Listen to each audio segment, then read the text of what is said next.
Bismillahirrahmanirrahim. Alhamdulillah. Wassalatu wassalamu ala rasulillah wa ala alihi wa ashabihi wa man wala. Ibu Rektor yang saya hormati, saudara moderator, Pak Gus Baha, hadirin sekalian, Assalamualaikum warahmatullahi wabarakatuh.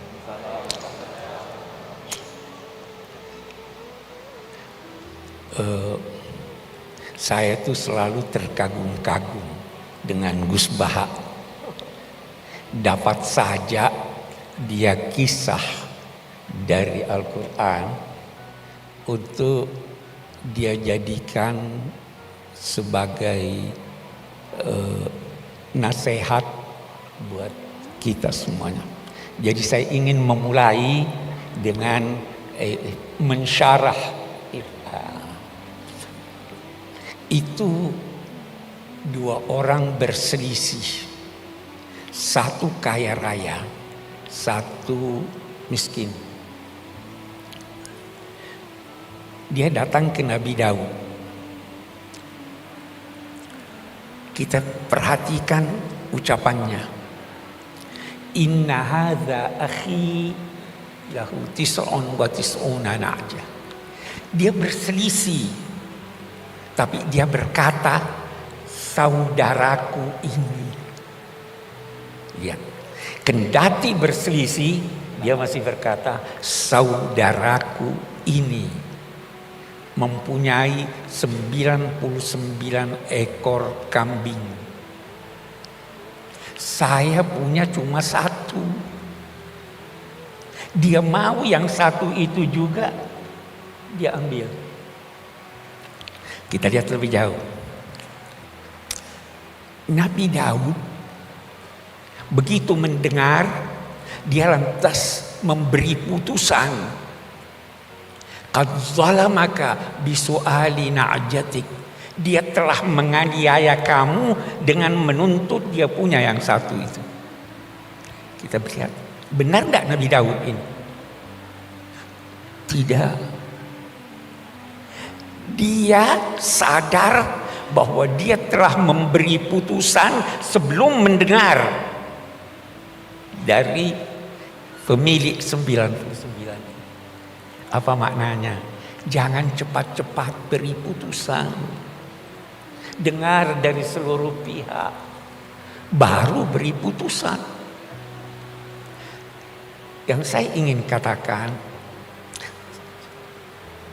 kalau kita merujuk baik kepada kitab suci maupun kepada kearifan lokal, semua problema kita dapat terselesaikan dengan syarat kita menganggap yang tidak sependapat dengan kita adalah saudara kita, dan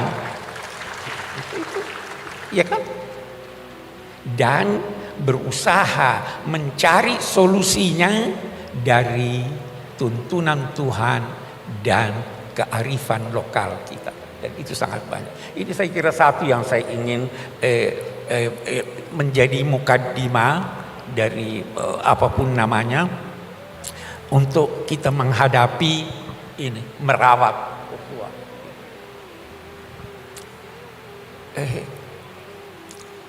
Ini kan setelah pemilu, Bu, ya katanya. Saya terkesan begitu. Saya ingin berkata demikian lagi. Ada satu kearifan yang dikemukakan oleh kitab suci yang mungkin juga tetap semua perlu sadari supaya terawat ini ukhuwah. Apa itu? Nabi Muhammad sallallahu alaihi wasallam diperintahkan Allah untuk menyampaikan, untuk berucap dan menyampaikan, Qulillahumma malikal mulk tu'til mulka man tasha wa tanzi'ul mulka mimman tasha wa tu'izzu man tasha wa tudhillu man tasha biyadikal khair innaka ala kulli syai'in qadir tulijul laila fin nahar wa tulijul nahara fil lail wa tukhrijul hayya minal mayyit, dan seterusnya. Sampaikan, Allah pemilik kekuasaan. Dia yang memberi kekuasaan kepada siapa yang dia kehendaki.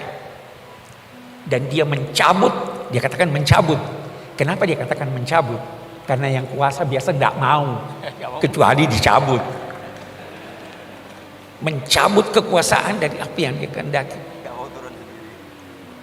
Dia yang memuliakan, dia yang menghinakan.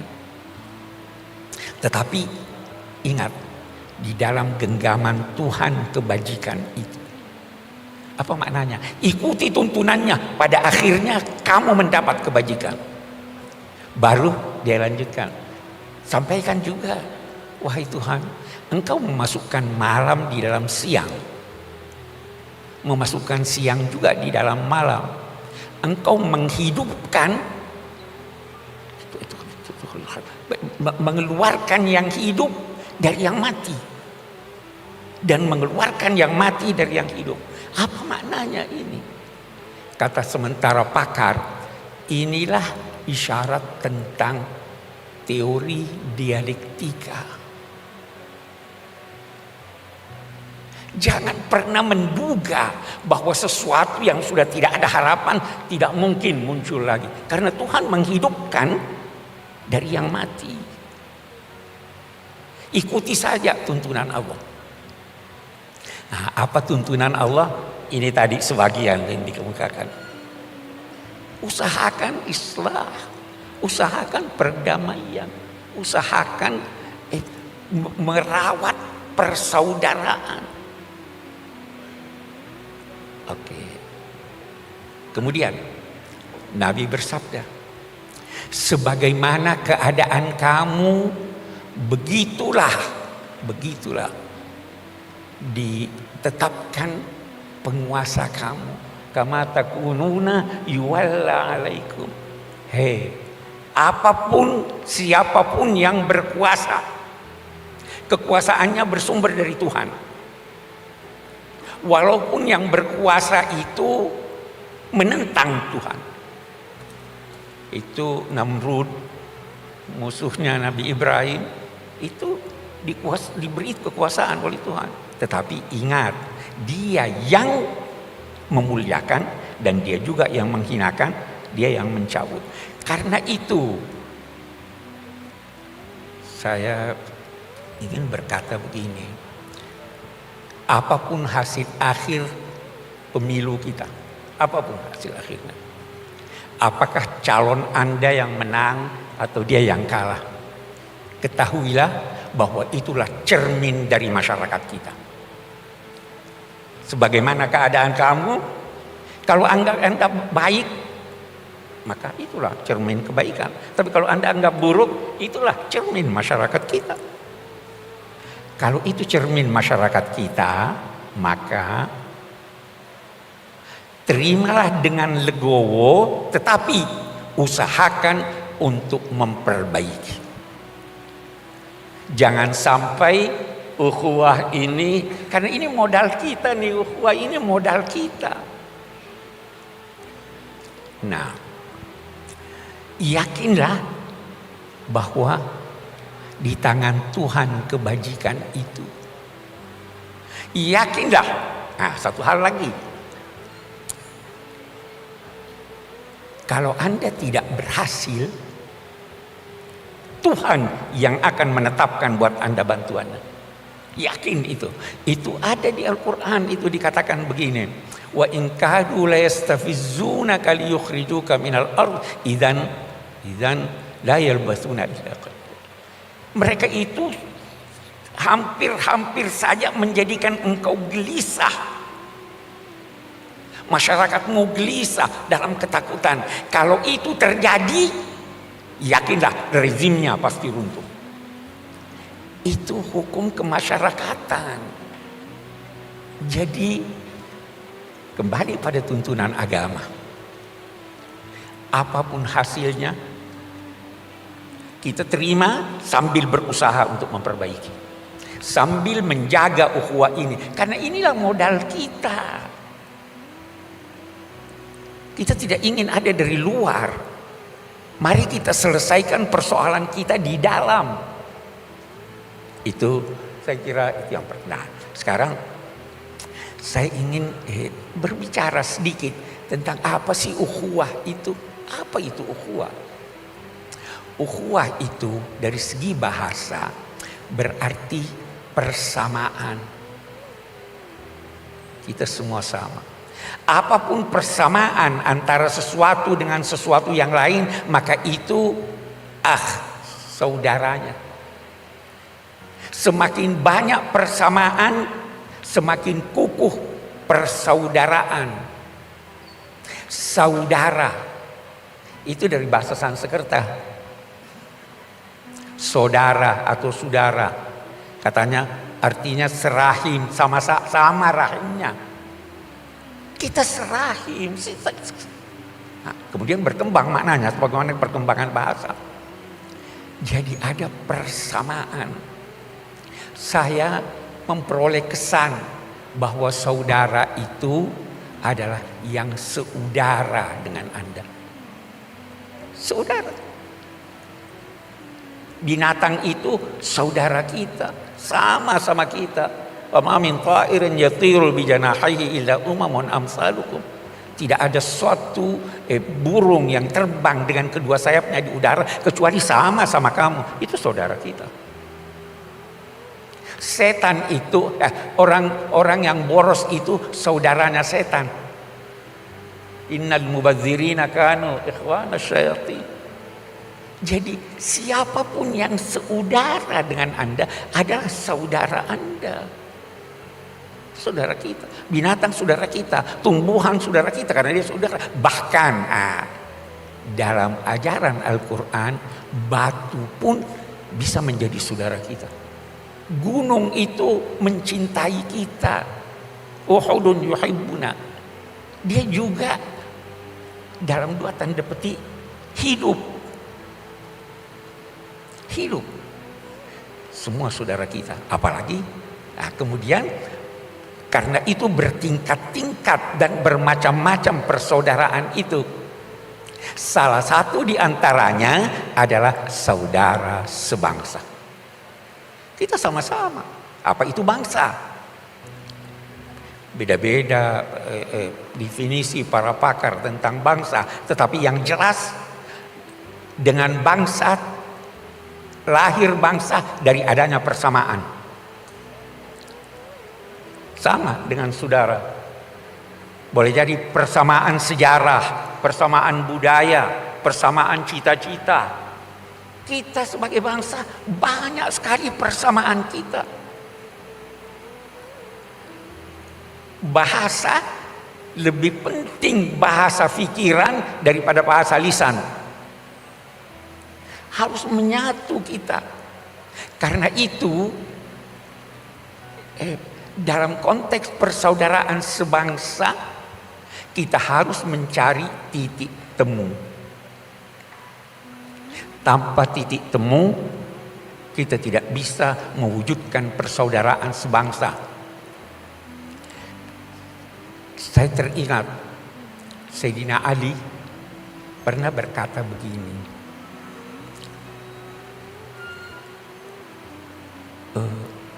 Penyakitmu disebabkan olehmu. Obatnya ada di tanganmu, tapi engkau tidak sadari. Jangan sampai kita seperti itu. Penyakit kita disebabkan oleh kita sendiri. Obatnya ada di tangan kita, tapi kita abaikan obat itu. Saya kembali, kita punya titik temu. Sebagai bangsa, titik temu kita Pancasila. Ketuhanan yang Maha Esa. Itu titik. Bisa kita berbeda-beda penafsiran tentang apa arti ketuhanan yang Maha Esa. Bisa beda. Dalam Islam aja beda-beda itu. Tetapi kita percaya Tuhan. Bisa beda-beda kita dalam mengartikan Maha Esa itu apa. Tetapi kita percaya ada penguasa. Itu titik kita. Titik, Anda menulis kata dimulai dari titik. Apa yang Anda tulis terserah, asal mulai dari titik Tuhan. Kalau tidak mulai dari Tuhan, no. Itu kesepakatan kita. Anda mengakhiri kalimat dengan titik. Jangan pakai koma. Kalau begitu, Tuhan adalah pangkalan tempat bertolak dan pelabuhan tempat bersau. Kita berbeda, mari kita kembali kepada tuntunan Tuhan. Itu kesepakatan. Yang tidak mengakui ini di luar bangsa Indonesia. Kemudian ada kemanusiaan. Kesepakatan. Kemanusiaan itu mendahului keberagamaan. Mendahului keberagamaan. Anda mau pergi sholat Jumat, di tengah jalan ada orang yang ketabrak yang perlu ditolong. Apa Anda pergi sholat Jumat? Atau tolong ini? Anda mau sholat, mau berwudu, ada air. Kalau Anda pakai, ada yang mau minum yang kehausan. Jangankan manusia, anjing kehausan mau minum. Anda kasih dia minum atau gunakan untuk berwudu. Kemanusiaan itu tidak hanya tertuju pada manusia, tertuju kepada seluruh makhluk Tuhan. Kita ada kerakyatan, ya kan? Persatuan dulu, kerakyatan.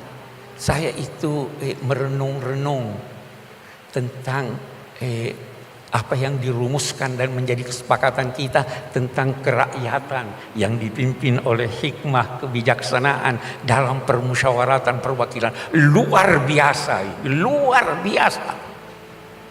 Tahu apa arti rakyat? Rakyat itu dari kata riayah, ra'in. Pengembala itu dinamai ra'i, yang memelihara, memberi makan, melindungi. Rakyat itu harus dipelihara, dilindungi, dijaga. Itu kerakyatan. Dipimpin hikmah. Tahu apa itu hikmah? Hikmah itu terambil dari akar kata yang berarti kendali. Hikmah itu sinonim dengan siasat. Siasat itu terambil dari kata ya susu sais. Dalam bahasa Indonesia ada sais. Delman, pengemudi. Yang bersiasat harus menjadi seperti pengemudi. Apa syaratnya? Dia harus kenal fungsi-fungsi dari kendaraan yang dia akan gunakan. Dia harus tahu ini rem, ini apa namanya dan sebagainya, ini mesin. Kalau dia tidak tahu, tidak boleh dong mengemudi. Ada lagi, bukan cuma tahu, punya pengalaman dalam hal itu. Anak kecil, anak saya tahu itu, ini rem, ini klakson, ini. Tapi dia tidak tahu menggunakannya, tidak boleh mengemudi. Ada lagi? Ada. Dia harus tahu jalan, dia harus tahu arah. Kalau dia tidak tahu arah, kemana kita mau pergi? Jangan bersiasat. Itu bukan hikmah. Ada lagi? Ada. Mengemudi itu ada seninya. Bukan asal, ya ada seninya. Ada lagi, satu lagi. Dan ini yang hilang dari kita. Apa itu? Akhlak. Mengemudi itu perlu akhlak. Jangan bunyikan klakson malam-malam. Jangan menyalip dari sebelah kiri. Ada akhlaknya. Nah, kerakyatan yang dipimpin oleh hikmah, oleh siasat yang syaratnya seperti ini. Baru dalam permusyawaratan. Musyawarah itu apa? Musyawarah itu pada mulanya berarti mengambil madu dari sarangnya. Siapapun yang menemukan madu itu milik bersama. Karena itu Nabi bersabda, orang beriman itu seperti lebah. Bagaimana lebah? Dia selalu berada di tempat yang bersih.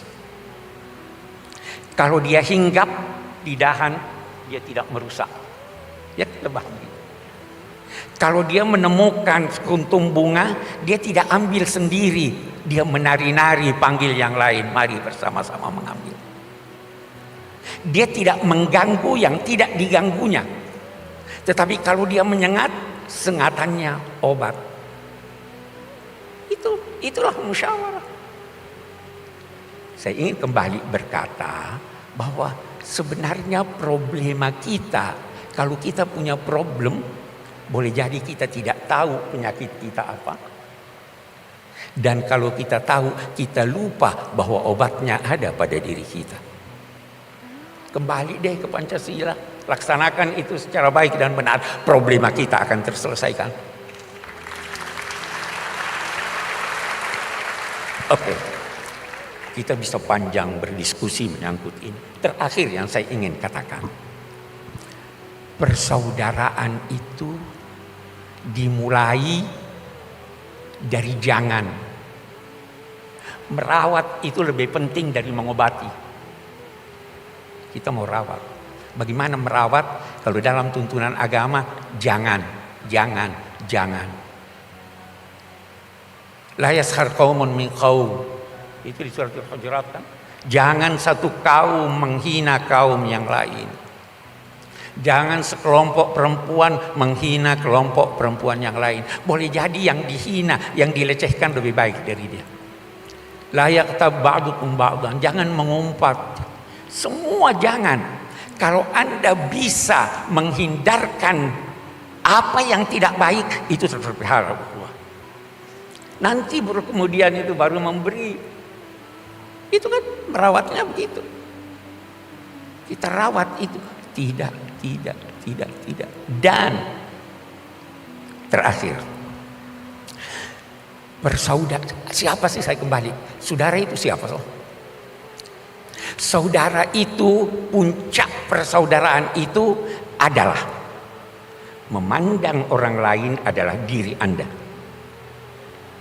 Memandang orang lain adalah diri Anda. Anda mau yang terbaik buat Anda? Mau. Kalau begitu, itu orang itu saudara saya, itu saya, beri dia yang terbaik. Itulah puncak persaudaraan. Karena itu kalau terjadi selisih, itu di Al-Quran dikatakan orang bertakwa, al-kaziminal ghaiz, menahan amarah. Boleh jadi masih ada dendam di dalam, tapi ditahan. Lebih tinggi apa? Wal afina anin nas, memaafkan. Bukankah dia juga manusia seperti Anda? Bukankah kalau Anda bersalah, Anda mau dimaafkan? Mau lebih tinggi? Wallahu yuhibbul muhsinin, berbuat baik kepada orang yang bersalah. Itulah cara merawat ukhuwah. Tanpa itu terus ini begini, ini begitu. Dan pada akhirnya setelah kita berusaha, saya garis bawahi, berusaha sekuat kemampuan sambil memelihara modal utama ini, kalau Anda belum berhasil, yakinlah bahwa Tuhan akan turun tangan. Itu hukum kemasyarakatan yang dijelaskan oleh Al-Quran. Pasti, karena apa? Setiap rezim ada ajalnya. Bukan cuma manusia yang punya ajal. Walikulli ummatin ajal. Fa iza ja', dan seterusnya. Ada ajalnya. Kita berusaha sebaik mungkin, tetapi tidak keluar daripada pemeliharaan kita terhadap bangsa ini, persaudaraan ini. Jangan sampai ada kekacauan. Karena sekali lagi, al-imamul jair khairun final fitnah. Penguasa yang berlaku zalim itu lebih baik daripada chaos. Wa fi ba'dhi syarri khiyar. Memang di dalam keburukan pun kita harus pandai-pandai memilih mana yang lebih sedikit keburukannya. Nah, sekali lagi terkesan tadi saya terbawa sebenarnya oleh Gus Baha ini. Itu tuntunan agama. Dan itu yang harus kita pertahankan. Tetapi sekali lagi jangan salah paham bahwa kita berdiam diri. Kita berusaha sekuat tenaga. tapi sesuai dengan tuntunan kitab suci, sesuai dengan kearifan lokal, dan terus mempertahankan persatuan bangsa, kesatuan kita serta persaudaraan kita sebagai sesama bangsa, sesama manusia, bahkan sesama makhluk Tuhan. Demikian, Assalamualaikum warahmatullahi wabarakatuh. Waalaikumsalam warahmatullahi wabarakatuh. Luar biasa, hari ini kita mendapatkan pencerahan dari dua tokoh yang sangat kita hormati, dan masing-masing beliau mendekati persoalan dari sudut pandang yang berbeda. Kalau Profesor Quraish Shihab itu seperti selalu kita baca dalam tafsir beliau Al-Misbah. Tadi saya sengaja tidak memperkenalkan para pembicara kita, karena beliau sudah lebih dari cukup untuk dikenalkan. Jadi kalau Anda tidak kenal, masalahnya bukan ada pada beliau tapi pada sampean. Nah, kembali ke apa yang disampaikan beliau. Pak Quraish kalau menyampaikan segala sesuatu itu sangat sistematis. Digali dari etimologinya, dari akar katanya, lalu dihubungkan dengan persoalan, dengan tafsir dan berbagai macam kemungkinannya, sehingga ukhuwah yang tadi disampaikan sangat relevan dengan kita. Puncak dari persaudaraan dari uraian beliau adalah kalau kita sudah bisa melihat, memperlakukan orang lain sebagai diri sendiri. Yang belajar etika faham itu substansi etika. Etika adalah kita tidak ingin diperlakukan oleh orang lain sebagaimana kita diperlakukan oleh orang lain. Kalau kita nggak mau dicubit, kita nggak boleh mencubit orang lain. Itu etika. Apa yang disampaikan beliau adalah ukhuwah, persaudaraan, seperti itu. Gus Baha dengan pendekatan yang berbeda, yang kalau di kampus namanya pendekatan kritis, Gus. Jadi kalau pendekatan Pak Quraish adalah pendekatan sistematis, pendekatan Gus Baha adalah pendekatan kritis. Mempersoalkan apa saja yang sudah dianggap baik bisa dipersoalkan, yang bisa dianggap buruk bisa dipersoalkan, supaya kita punya ruang-ruang tadi. Dan sebetulnya salah satu tanggung jawab kita di kampus adalah itu, mempersoalkan segala sesuatu, bahkan untuk hal yang sudah dianggap normal oleh orang biasa, supaya kita punya perspektif berbeda, ada kemungkinan berbeda. Nah,